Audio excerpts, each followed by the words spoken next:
प. उ. सद्गुरू श्री जनार्दन स्वामींचा जन्म वडोदरा येथे एका संस्कारी, उच्च शिक्षित, श्रीमंत घराण्यात 23 जून 1927 रोजी झाला. त्यांचे वडील डॉ.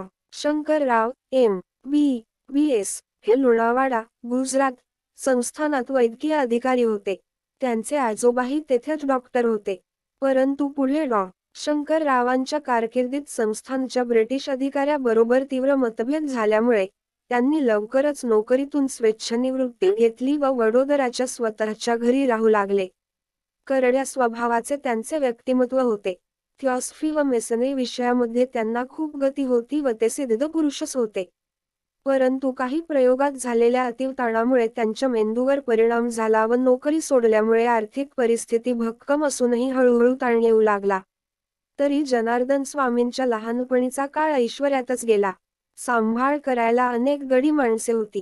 परंतु मोठे एकत्र कुटुंब व बदलत्या परिस्थितीमुळे स्वामींना कॉलेजचे शिक्षण घेता आले नाही व ते लवकरच मॅट्रिक नंतर वडोदरा सचिवालयात मध्ये नोकरीला लागले.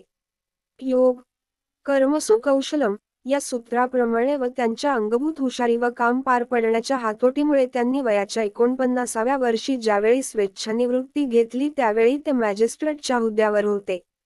हे झाले लौकिक जीवनातले हे त्यांचे कर्तृत्व. पण ईश्वरी कृपा मात्र त्यांच्यावर अगदी लहानपणापासून पूर्वसुकृतामुळे प्रचंड व सतत होती.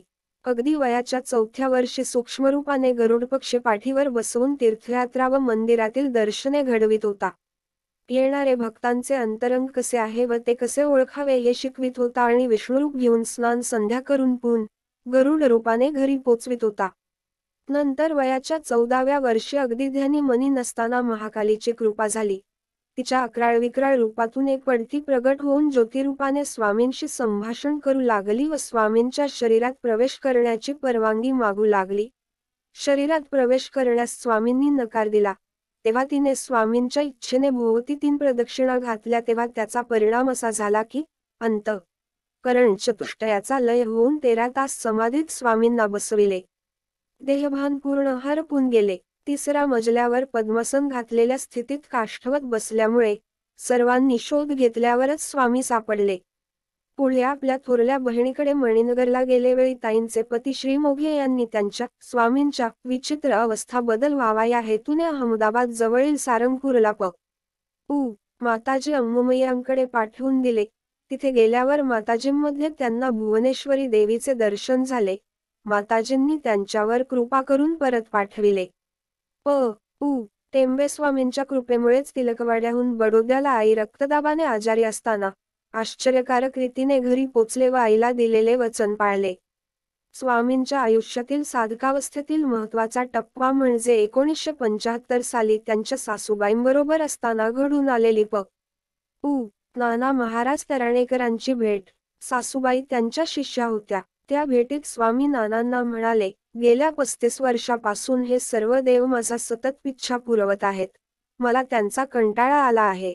तुमचा कोणी चांगला शिष्य असेल तर त्याला हे देव देऊन टाका. नाना महाराज म्हणाले, असे चालायचे नाही.